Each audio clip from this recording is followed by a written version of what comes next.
새는 날개를 뒤로 젖힌 비스듬한 자세로 급강하했다가는 다시 하늘로 날아올랐다. 뭘 본게로구나.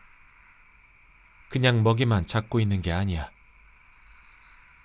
노인은 새가 맴돌고 있는 곳을 향해 천천히 노를 저어 다가갔다. 그는 절대 서두르지 않고 낚싯줄이 위아래로 팽팽하게 드리워져 있도록 유지하면서 가까이 갔다. 새를 이용하지 않고 고기잡이 할 때보다 조금 더 빠른 속도였다. 새는 더 높이 날아올라가더니 날개를 움직이지도 않은 채 그 자리에서 다시 빙빙 돌았다. 그러다가 갑자기 수면을 향해 내려왔다. 노인은 날치가 물 위로 튀어나와 필사적으로 달아나는 것을 보았다. 돌고래군. 큰 돌고래야. 그는 노를 노바지에 걸고 뱃머리 밑창에서 작은 낚싯줄을 하나 꺼냈다. 그 줄에는 철사로 된 낚싯거리와 보통 크기의 낚시가 달려 있었다. 노인은 거기에다 미끼로 정어리 한 마리를 달았다. 그것을 그물 쪽에 있는 쇠고리에 단단히 붙들어 맨 뒤 배전 너머로 들이웠다. 그리고 계속해서 다른 낚싯줄에도 미끼를 달아서 뱃머리의 구석진 곳에 감아 놓았다. 그는 다시 노를 저으며 아까 그 검은 새가 수면 위를 낮게 날면서 먹이 찾는 모습을 지켜보았다. 새는 날개를 비스듬히 하고 수면 근처에서 날치를 잡으려고 야단스레 활개를 치고 있었으나 소용없는 짓이었다. 노인은 수면이 불룩하게 부풀어 오르는 것을 볼 수 있었다. 날치대의 바로 아래쪽에서 돌고래가 물살을 헤치며 날치를 쫓고 있었던 것이다. 돌고래는 전속력으로 달려가다가 날치가 물속으로 뛰어들 때 잡으려고 했다. 때를 이룬 돌고래가 꽤 많아서 그 날치들이 살아날 가망이 거의 없다고 노인은 생각했다. 검은 새도 자신의 몸집에 비해 크고 빠른 날치를 잡을 가망은 거의 없었다.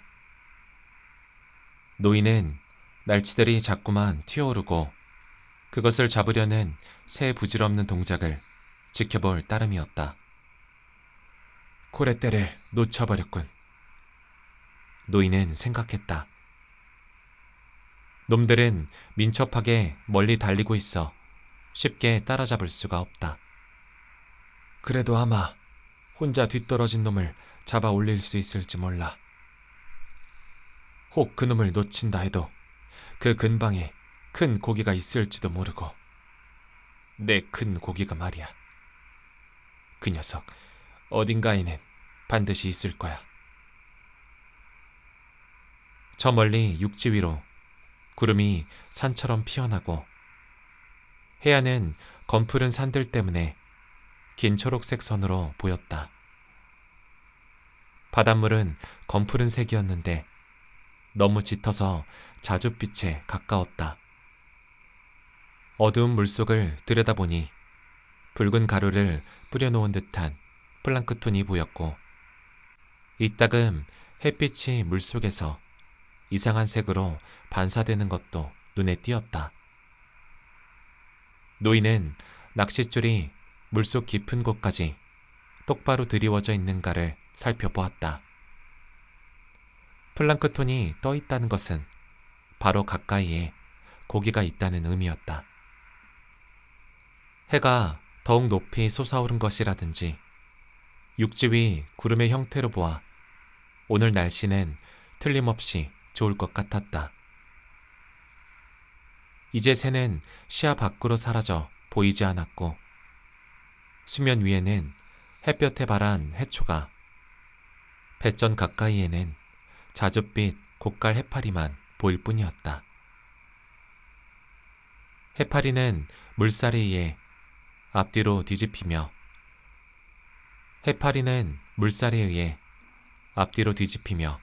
기분 좋게 거품을 뿜고 있었는데 자줏빛 긴 실꼬리들을 1야드가량의 물속에서 질질 끌고 떠다녔다. 이건 아구아 말라로군. 갈분양 같으니라고. 노인이 가만히 노를 저으며 물속을 들여다보니 긴 실꼬리 사이로 작은 고기들이 헤엄쳐 다니기도 하고 물거품 아래 그늘에 숨어 있기도 했다. 작은 고기들은 이미 해파리의 독에 면역이 되어 있었다. 그러나 사람은 그렇지가 않아서 그렇게 오랜 세월 고기잡이를 한 노인이라도 실수로 팔이나 손에 자줏빛 점액을 묻히게 되면 온나무를 만졌을 때와 같은 자국이나 종기가 생겼다. 아구아말라 독은 금세 온몸으로 퍼져서 마치 채찍으로 맞은 것처럼 부풀어 올랐다. 그러나 지금은 그 무지갯빛 거품조차 아름다워 보였다. 그것은 바다에서 가장 기만적인 것이어서 큰 바다거북들은 이것을 보면 주저하지 않고 다가와서 눈을 감고는 먹어버리는 것이었다. 노인은 거북들이 해파리를 먹어버리는 걸 좋아했을 뿐 아니라 폭풍이 지난 뒤에 해변을 걸어다닐 때 곳곳에 널려있는 해파리들이 단단한 구두창 아래에서 펑펑하고 터지는 소리를 듣는 것도 좋아했다. 그는 녹색 자라와 대모 거북이 품위가 있고 값이 더 나갔기 때문에 특히 더 좋아했다. 그러나 등껍질이 누렇고 교미하는 모습이 야릇한 데다 눈을 감고 고깔 해파리를 즐겨 먹는 크고 우둔한 왕바다 거북을 볼 때에는 경멸함으로 깔보기도 했다. 노인은 여러 해 동안 거북잡이배를 타기도 했었지만 거북에 대해서 신비한 환상을 갖고 있지는 않았다. 그는 모든 거북에 대해서 단지 치근하다는 동정심을 갖고 있었다. 길이가 조각배만 하고 무게가 1톤이나 되는 큰 거북을 보아도 그런 생각이 들었다. 거북은 칼질을 해서 배를 갈라놓아도 몇 시간 동안이나 심장이 뛰기 때문에 대부분의 사람들은 거북에 대해서 냉혹한 태도를 취한다. 그러나 노인은 나도 이런 심장을 갖고 있으며 내 손발도 거북의 손발과 비슷하다고 생각하곤 했었다. 노인은 기운을 내려고 거북의 흰 알을 먹은 적이 있다. 9월과 10월에 큰 고기를 잡을 힘을 기르려 5월 내내 그 알을 먹었던 것이다. 노인은 또 어부들이 고기잡이 도구를 보관해두는 판잣집으로 가서 상어 간유를 매일 한 잔씩 마셨다. 상어 간유는 큰 드럼통에 담겨 있었는데 원하는 어부들은 누구라도 마실 수 있도록 거기에 놓여 있었다. 대부분의 어부들은 그 맛을 싫어했다. 그러나 간유를 먹으면 이른 아침에도 가뿐하게 일어날 수 있었고 사소한 감기나 유행성 감기에 효과가 있었을 뿐 아니라 눈에도 좋았다. 그때 노인은 머리 위에서 다시금 새가 빙빙 도는 것을 보았다. 고개를 찾았구나. 노인은 소리내어 말했다. 방금 전처럼 수면으로 뛰어오르는 날치도 없었고 미끼 고기들도 흩어져 있지는 않았다. 그러나 곧 작은 다랑어 한 마리가 공중으로 뛰어올랐다가 물속으로 곤두박질 쳤다. 햇빛을 받아 은빛으로 빛나던 다랑어 한 마리가 물속으로 떨어지고 나자 연달아 다른 다랑어들이 뛰어오르더니 사방으로 날뛰었다. 다랑어들은 바닷물을 휘저으며 미끼를 따라 뛰어올랐다가 떨어지곤 했다. 미끼 주위를 맴돌며 쫓고 있는 것이었다. 저것들이 저렇게 빨리 도망가지만 않는다면 내가 따라갈 텐데 하고 노인은 생각했다. 노인은 다랑어 떼가 흰 거품을 일으키며 쫓아다니고 겁에 질려 물 위로 밀려 올라온 잔 미끼 고기들을 내려 덮치는 새의 모습을 지켜보았다. 낚시에는 새가 꽤 도움이 된단 말이야. 노인이 중얼거렸다. 바로 그때였다. 고리를 만들어 밟고 있던 고물 쪽 낚싯줄이 팽팽해졌다. 노인은 재빨리 손에서 노를 놓고 줄을 단단히 잡아 끌어올렸다. 낚시에 걸린 작은 다랑어가 부르르 떨며 낚싯줄을 잡아당기는 것이 느껴졌다.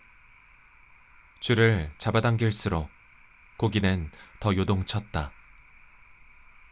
노인은 물속에서 푸드덕거리는 고기의 푸른 잔등을 보았고 고기를 배전으로 채워 올리기 직전에 등이 금빛으로 번쩍이는 것을 보았다.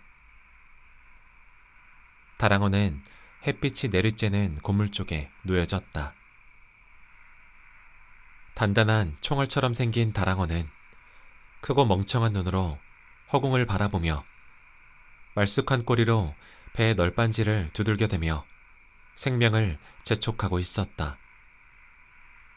노인은 고기를 생각해서 다랑어의 머리를 때려 즉사시킨 다음 아직도 떨고 있는 몸뚱이를 고물 구석진 곳으로 던졌다. 다랑어야, 좋은 미끼가 되겠다. 못해도 10파운드는 나가겠는걸. 언제부터의 일인지 기억하지는 못했으나 노인은 혼자 배에 탔을 때 소리내어 중얼거리는 버릇이 있었다. 옛날에는 혼자 있을 때 노래를 곧잘 불렀다. 고깃배나 거북잡이 배를 타고 밤에 당직을 할 때 혼자 키를 잡고 한밤중에 노래를 부르곤 했던 것이다.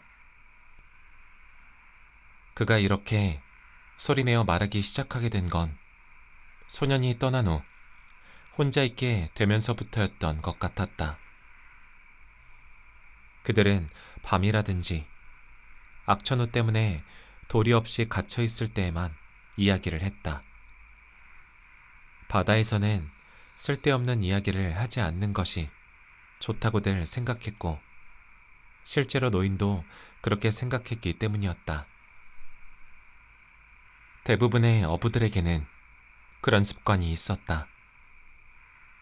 그러나 지금 노인은 자신의 생각을 자꾸 소리내어 말해도 괜찮을 거라고 생각했다.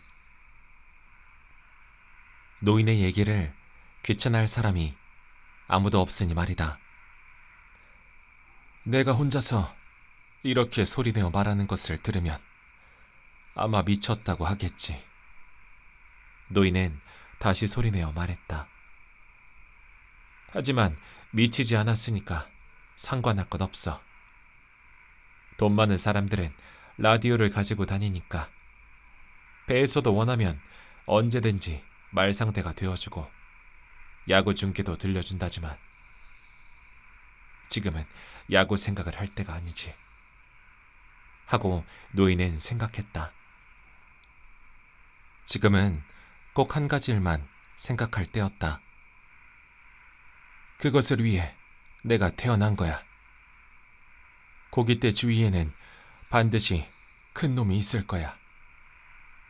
나는 지금 먹이를 쫓고 있는 다랑어들 중에서 낙오된 한 마리를 잡았을 뿐이야. 그런데 다른 놈들은 재빨리 달아나고 있다. 오늘 물 위로 떠오른 놈은 어째 죄다 급하게 북동쪽으로 달리고 있는 거지. 지금 시간이 으래 그럴 때인가? 아니면 내가 모르는 무슨 날씨 변화라도 있다는 얘긴가? 이제 더 이상 육지의 푸른 해안선은 보이지 않았다. 보이는 것이라고는 눈으로 덮인 듯 희고 푸른 산봉우리와 그 위에 떠있는 구름뿐이었다. 바다는 검푸른 색을 띠고 있었고 햇빛은 물속에서 무지개 빛으로 반짝거렸다.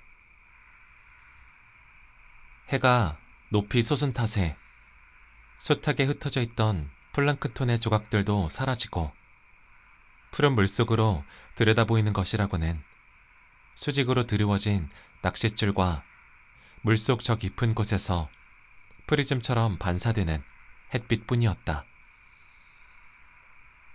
다랑어 떼는 다시 물속 깊이 숨어버렸다. 어부들은 이들 고기의 종류를 통틀어 다랑어라 불렀고 고기를 팔러 가거나 미끼고기와 바꾸려고 할 때만 제 이름을 부르며 구별했다. 햇살이 뜨거워져 노인은 목덜미에 열기를 느꼈고 노젓는 일에도 땀이 흘러내리는 것을 느낄 수 있었다. 이대로 배를 띄워놓고 잠을 좀 잘까. 발가락에 낚싯줄을 감아놓으면 깨어날 수 있겠지. 하지만 오늘은 85일째다. 정신 차려서 낚시질을 해야 해. 그때였다. 물 위에 나와 있던 초록색 막대기 중 하나가 물속으로 쑥 들어가는 것이 보였다. 옳지. 노인은 눈을 빛내며 노를 배전에 부딪히지 않게끔 조심해서 노바지에 걸었다. 그리고 팔을 뻗어 낚싯줄을 잡은 뒤 오른손 엄지와 검지 사이에 끼우고 가볍게 들었다. 낚싯줄이 당겨지거나 묵직해져 오는 느낌이 없어서 그냥 가볍게 잡고만 있었다. 그때 또 그런 느낌이 전해졌다. 이번에도 시험 삼아 건드려보는 정도였다. 노인은 그것이 무엇을 뜻하는지를 정확하게 알 수 있었다. 저 아래 백길 물속에서 지금 마놀린이 낚싯바늘과 그 뾰족한 끝을 감싸고 있는 정어리를 먹고 있는 것이었다.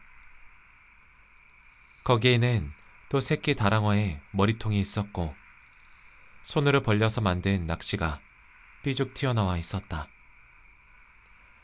노인은 낚싯줄을 조심스럽게 잡은 뒤 왼손으로 낚싯대에서 줄을 풀었다. 고기가 눈치채지 못하도록 손가락 사이로 슬슬 줄을 풀어 놓을 단계였다. 이렇게 멀리 나왔겠다.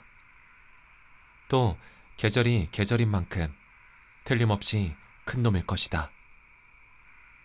자, 어서 먹어라. 먹어. 600피트 아래에 어둡고 찬 물속에 있으니 너나 미끼나 얼마나 싱싱하겠니. 어둠 속에서 한 바퀴 더 돌고 와서 나머지 미끼까지 마저 먹으려무나. 고기가 미끼를 가볍게 가만가만 잡아당기는 것을 느끼며 노인은 부탁하듯 혼잣말을 했다.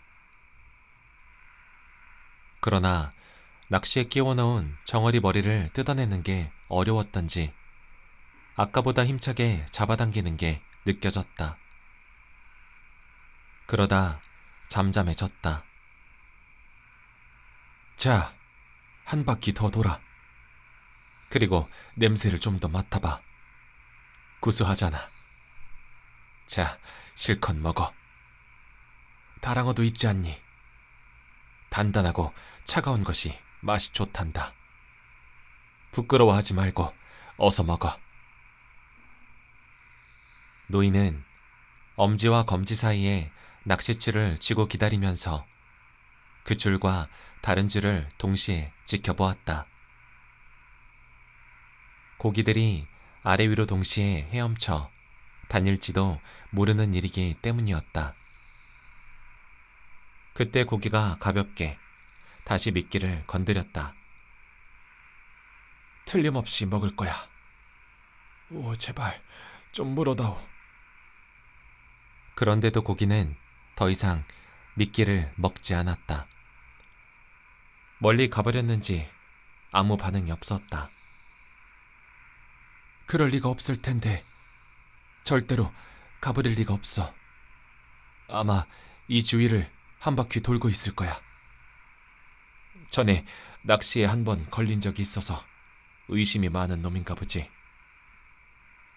노인은 그때 낚싯줄이 다시 약하게 떠는 것을 느끼고 뛸 듯이 기뻐했다. 그리고 잠시 후 세찬, 믿을 수 없을 만큼 무서운 힘을 느꼈다. 노인은 끌리는 대로 낚싯줄을 풀어주었다. 낚싯줄은 예비로 두었던 2개의 사리 가운데 하나가 다 풀릴 정도로 밑으로 잠겨 들어갔다. 엄지와 검지 사이로 줄이 풀려나갈 때 줄을 누르고 있지는 않았지만 엄청난 무게를 느낄 수 있었다. 이 녀석 봐라. 이젠 미끼를 물고 옆으로 달아나는군. 그러다가 한 바퀴 돌아와서 미끼를 삼켜버리겠지 하고 노인은 생각했다. 그러나 좋은 일일수록 입방정을 떨면 될 일도 잘 안 된다는 것을 알고 있었기 때문에 그 말을 입 밖으로 소리내어 말하지는 않았다. 그는 이놈이 얼마나 거대한 놈인지를 가늠해 보았고 미끼 다랑어를 문 채 달아나는 모습을 상상해 보았다. 고기의 움직임은 그쯤 멈추었으나 낚싯줄에 전해오는 무게는 아직도 그대로였다. 그러다 점점 더 중량감이 더해지는 것을 느끼고 노인은 서둘러 줄을 더 풀었다. 그가 엄지와 검지를 잠시 꽉 쥐자 고기의 무게가 더해지면서 줄이 곧장 아래로 내려갔다. 드디어 먹었군. 실컷 먹도록 놔두어야지. 노인은 손가락 사이로 줄이 계속 풀려나가도록 해놓고 왼손으로는 낚싯줄의 끝을 옆에 있던 2개의 예비사리 고리에 단단히 묶었다. 모든 준비가 끝난 것이다.